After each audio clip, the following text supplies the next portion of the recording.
Hello students, आज मैं लेकर के आई हूँ आपके लिए एनवायरनमेंट साइंस का लेटेस्ट क्वेश्चन पेपर जो अभी आया था 2023 अप्रैल के एग्जाम में। तो देखते हैं 100 मार्क्स का आपका पेपर आएगा। तो देखते हैं किस टाइप के क्वेश्चन इसमें पूछे गए हैं। जैसे कि आपको पता है कि क्वेश्चन पेपर डिवाइड किया गया है 5 पार्ट्स में, ABCDE, और इनको हमने करना है।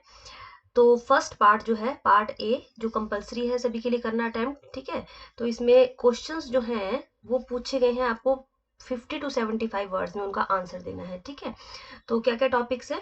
सबसे पहला टॉपिक है, इसमें पूछा गया है कि ओजोन लेयर किसे कहते हैं। तो बहुत इजी है कि जो हमारे वायुमंडल की परतें हैं 5, उनमें जो परत है ट्रोपोस्फेयर, स्ट्रेटोस्फेयर, ठीक है ना, आयनोस्फेयर, ठीक है। तो स्ट्रेटोस्फेयर के ऊपर ये परत जो है वो पाई जाती है, जिसको हम बोलते हैं ओजोन लेयर, ठीक है। नेक्स्ट है ग्लोबल वार्मिंग क्या है, ठीक है। और उसके बाद है फॉरेस्ट कंजर्वेशन एक्ट क्या है, ठीक है, इसके बारे में है। नीचे है क्योटो प्रोटोकॉल क्या होता है, ये बहुत इंपॉर्टेंट है, आपने जरूर पढ़ लेना है क्योटो प्रोटोकॉल के बारे में। नेक्स्ट है एसिड रेन किसे कहते हैं। उसके बाद है नॉइस पोल्यूशन, ठीक है। देन इकोलॉजी, परिस्थिति क्या है, परिस्थिति के बारे में हमने डिटेल में लिखना है। और नेक्स्ट क्वेश्चन है जनसांख्यिकी किसे कहते हैं। और नाइन्थ है सॉइल इरोजन क्या है, भूमि अपर्दन क्या है, भूमि की ऊपरी परत का बह जाना मृदा अपर्दन कहलाता है। और लास्ट है लैंड पोल्यूशन क्या है, कि वायु में जब हम विषैले पदार्थों को मिलाते हैं, केमिकल्स को, रसायनों को मिलाते हैं, प्लास्टिक्स को मिलाते हैं, तो वायु जो है वो प्रदूषित हो जाती है, जिसे हम भूमि प्रदूषण कहते हैं। तो ये था आपका फर्स्ट पार्ट, ये आपने 10 पार्ट्स इसमें से करने हैं, ठीक है। बाकी आपको चॉइस है, चिपको मूवमेंट आया हुआ है आपको, और विलुप्त प्रजातियों के बारे में आपने लिखना है, ठीक है। नेक्स्ट क्वेश्चन जो हमारा लॉन्ग है वो है 20 मार्क्स का क्वेश्चन, ठीक है, पार्ट ए का। सबसे पहला पूछा गया है परिस्थितिकी तंत्र क्या है, ठीक है। परिस्थितिकी तंत्र का अर्थ एक ऐसी एकीकृत प्रणाली से है जिसका निर्माण पर्यावरण के जैविक और अजैविक घटकों में अंतर क्रिया से होता है, ठीक है। परिस्थितिकी तंत्र की सबसे पहले जो वर्ड था इकोसिस्टम, वो वर्ड किसने दिया था, 1935 में दिया था, वो AG टेंसले ने दिया था। ये आपने वैसे ही आपको पता होगा और याद भी रखना है आपने, ठीक है ना। अच्छा जी, इसमें पूछा गया है what are the components of ecosystem, ठीक है। तो मुख्य कंपोनेंट्स क्या है इकोसिस्टम के, दो प्रकार के कंपोनेंट्स हैं, एक है जैविक जिसको हम बायोटिक बोलेंगे, ठीक है, और एक है अजैविक, ठीक है,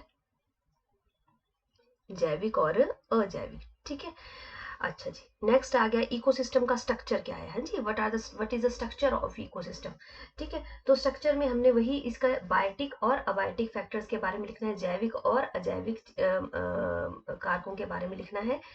और उसके बाद इसके प्राइमरी, ठीक है ना, अजैविक जैविक कारकों में कौन कौन से आते हैं, जैविक कारकों में आते हैं प्रोड्यूसर्स, ठीक है, प्रोड्यूसर्स आते हैं, कंज्यूमर्स आते हैं जो,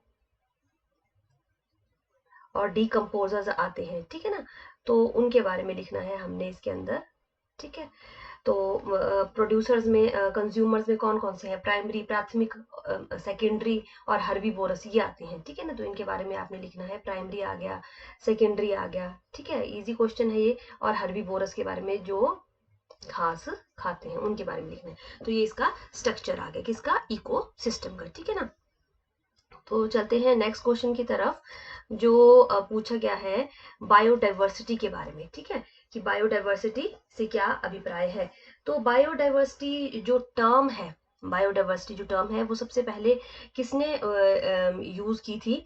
बायोडाइवर्सिटी जो है, मैं आपको बता दूं, बायोडाइवर्सिटी जो वर्ड है वो दो शब्दों से मिलकर के बना है, ठीक है, बायो और डाइवर्सिटी। तो बायो का मतलब होता है लाइफ, और डाइवर्सिटी का मतलब होता है फॉर्म्स, ठीक है ना, डाइवर्सिटी का मतलब होता है फॉर्म्स, ठीक है। Which biodiversity which refers to the all variety and variability of life forms on the earth, पृथ्वी के ऊपर पाए जाने वाले जितने भी क्या है, वैरायटी है, ठीक है ना, जैविक और अजैविक तत्वों की जो वैरायटी है, उन सबका एकीकृत रूप क्या कहलाता है, बायोडाइवर्सिटी कहलाता है, ठीक है।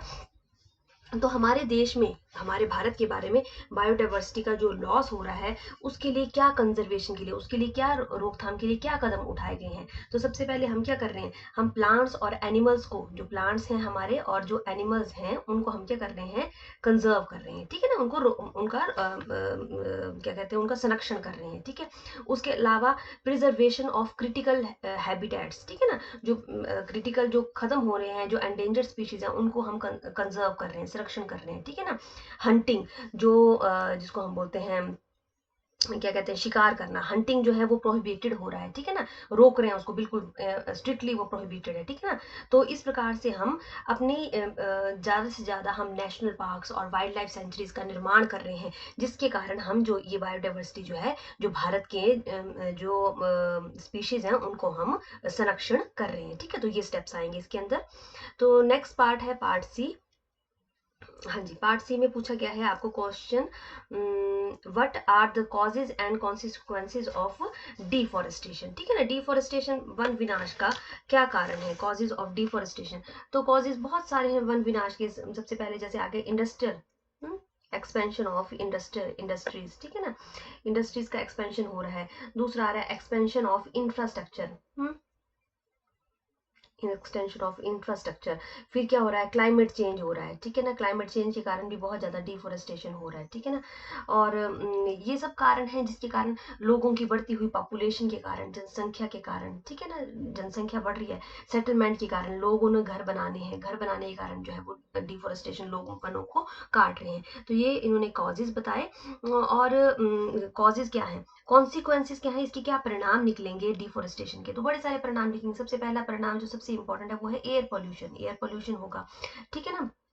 सॉइल इरोजन होगा सबसे पहला, और बिकॉज, ठीक है ना, सॉइल इरोजन, मृदा का अपरदन जिसे हम बोलते हैं, मृदा को बांधे रखते हैं क्या पेड़ जो है अपने आप में, तो जिसके कारण सॉइल पोल्यूशन होगा। उसके बाद अगर वनों का विनाश होगा, उसके कारण बहुत सारे पेंडेमिक्स, बहुत सारी आपदाएं आने की बहुत ज्यादा आशंकाएं होती हैं। जैसे आजकल मौसम चेंज हो रहा है, बेमौसमी बारिश हो रही है, ठीक है। तो ये सारे कारण क्या है, क्लाइमेट चेंज होगा डिफोरेस्टेशन के कारण। आप ये भी लिख सकते हैं, ये भी नेक्स्ट कारण है, ठीक है ना। तो सारे ये वायु के जितने भी फैक्टर एक दूसरे के साथ जुड़े हुए हैं। तो ये आएगी इसके कॉन्सिक्वेंसेस। चलते हैं नेक्स्ट क्वेश्चन की तरफ, लैंड डिग्रेडेशन, ठीक है ना। भूमि क्षरण क्या है, तो भूमि क्षरण, लैंड डिग्रेडेशन, भूमि की सतह का बह जाना, ठीक है, वर्षा के कारण, बाढ़ के कारण या वनों के विनाश के कारण, वो क्या कहलाता है, लैंड डिग्रेडेशन कहलाता है।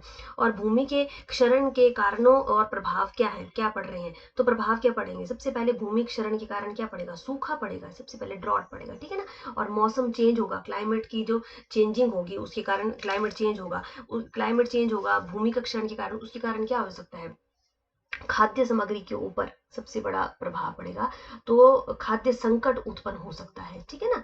इसके कारणों में हम लिख सकते हैं, ठीक है ना। बीमारियां फैल सकती हैं, बीमारियां फैलेंगी उसके कारण, ठीक है ना। और मतलब मृदा के ऊपर ही जब सब कुछ जुड़ा हुआ है, तो उसके कारण, भूमि क्षरण के कारण ये सारे काम होंगे, ठीक है। तो चलते हैं नेक्स्ट क्वेश्चन की तरफ। इजी आया आपका पेपर बहुत ज़्यादा। वही क्लाइमेट चेंज जो मैंने अभी भी एक्सप्लेन किया, what is climate change and what are its causes and effects, वो इसकी कॉजेज और इफेक्ट्स क्या है, ठीक है। तो कॉजेज और इफेक्ट्स, क्लाइमेट चेंज क्या है, क्लाइमेट का बदलना, और कारण क्या है उसके, मृदा क्षरण, डिफॉरेस्टेशन, इन सब के पोल्यूशन के कारण क्लाइमेट का बदलना, चेंज होना, क्लाइमेट परिवर्तन कहलाता है। और इसके कॉजेज क्या है, कॉजेज यही हमारे सारे इंडस्ट्रियलाइजेशन, पॉपुलेशन जो हमारी बढ़ रही है, ठीक है ना, इसके कारण पॉपुलेशन जो हमारी बढ़ रही है वो है, और जो हम डिफॉरेस्टेशन कर रहे हैं वो है, ठीक है ना, एयर पोल्यूशन, इंडस्ट्रीज का ज़्यादा क्या कहते हैं बढ़ना, ठीक है। ये सारे काम जो है ये क्लाइमेट चेंज हो रहे हैं, और इसके इफेक्ट्स जो है वो मनुष्य के ऊपर हम देख रहे हैं, ठीक है। तो नेक्स्ट क्वेश्चन है, what are the legal provisions to check environment pollution. हाँ जी, इम्पॉर्टेंट है ये बहुत ज़्यादा। लीगली इंडिया में क्या क्या चल रहा है एनवायरमेंट को पोल्यूशन को रोकने के लिए। तो सबसे पहले बहुत सारे एक्ट्स हैं ऐसे जो आए हैं। सबसे पहले जो एक एक्ट है आपको याद रखने हैं, एक्ट है wild life protection act, wild life protection act, ठीक है। वाइल्ड लाइफ प्रोटेक्शन एक्ट 1972, ठीक है, याद रखना है आपने। दूसरा है water prevention, water prevention and control act, ठीक है ना, आपने याद रखना है क्या है act, water prevention, water prevention and control, water prevention and control act, ठीक है, ये कौन सा है 1974, ठीक है, ये है, ये रोक रहा है। उसके अलावा एयर प्रिवेंशन है, ठीक है ना, air prevention and control act 1981, ये भी हैं, ये सारे कानून हैं जो बनाए गए हैं सरकार के द्वारा हमारी वायु प्रदूषण को रोकने के लिए। एयर प्रिवेंशन एक्ट है। उसके बाद है फॉरेस्ट कंजर्वेशन एक्ट, ठीक है, फॉरेस्ट कंजर्वेशन एक्ट 1980, ठीक है, फॉरेस्ट कंजर्वेशन एक्ट 1980। फिर एक बहुत इंपॉर्टेंट है, उसका नाम है environment protection act, environment protection act, environment protection act 1986, ठीक है ना, इसको EPA भी बोलते हैं, ठीक है ना, EPA भी बोलते हैं, एनवायरमेंट प्रोटेक्शन एक्ट 1986। तो ये सारे के सारे जो एक्ट्स हैं ये सरकार के द्वारा बनाए गए हैं भूमि प्रदूषण को रोकने के लिए, ठीक है। नेक्स्ट क्वेश्चन है हमारा, हाँ जी, क्या है क्वेश्चन, हाँ जी, natural disasters, what do you mean by natural disasters, आपदाएं क्या होती हैं, आपदाएं होती हैं जो, आपदा का मतलब होता है कि जो मनुष्य की ऐसी घटनाएं जो अचानक घटित होती हैं, ऐसी घटनाएं जो अचानक घटित होती हैं और जिनके ऊपर मनुष्य का कोई जोर नहीं होता है और जिनको मनुष्य नहीं रोक सकता है और जो बहुत विनाश लाती हैं, उनको हम बोलेंगे आपदाएं, ठीक है ना। मैं दोबारा से बोल रही हूँ, ऐसी घटनाएं जो अचानक होती हैं और वे बड़े दुर्भाग्य का कारण बनती हैं और मनुष्य के आधारभूत ढांचे और समुदाय को और समाज को वो विनाश में बदल देती हैं, उन्हें हम बोलते हैं नेचुरल डिजास्टर्स या प्राकृतिक आपदाएं, ठीक है।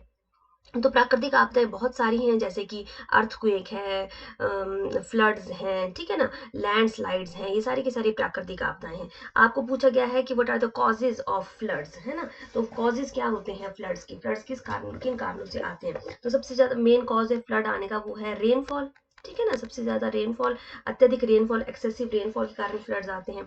उसके बाद है चेंज ऑफ क्लाइमेट, ठीक है, फिर है स्लोप ऑफ लैंड, अगर बड़ा स्लोप जो है वो बड़ा ढलान है उसका, तो उसके कारण भी फ्लड आएंगे, ठीक है ना। और चेंज इन रिवर कोर्स, ठीक है ना, रिवर्स जब अपना रास्ता बदल लेती हैं, रिवर कोर्स, ठीक है ना, उसके कारण भी फ्लड्स आते हैं, ठीक है ना। तटबंधों के टूटने के कारण भी फ्लड आते हैं, ठीक है। तो इस प्रकार से ये सभी कारण हैं जिनके कारण जो है वो फ्लड्स आते हैं, ठीक है। चलते हैं नेक्स्ट क्वेश्चन की तरफ। अच्छा, right an essay on the environment movements in India, तो भारत में जो भी एनवायरमेंट के ऊपर जो भी मूवमेंट्स चले, जैसे कि चिपको मूवमेंट है, ठीक है ना, फॉरेस्ट प्रोटेक्शन जो मूवमेंट्स हैं उसके लिए जो मूवमेंट्स चले हैं, उन सब के बारे में आपने डिटेल में लिखना है। तो ये था आपका लास्ट क्वेश्चन, तो आपको चॉइस भी दी गई, आपको आई होप आपको इस वीडियो से काफ़ी मदद मिलेगी। तो टिल देन गुड बाय।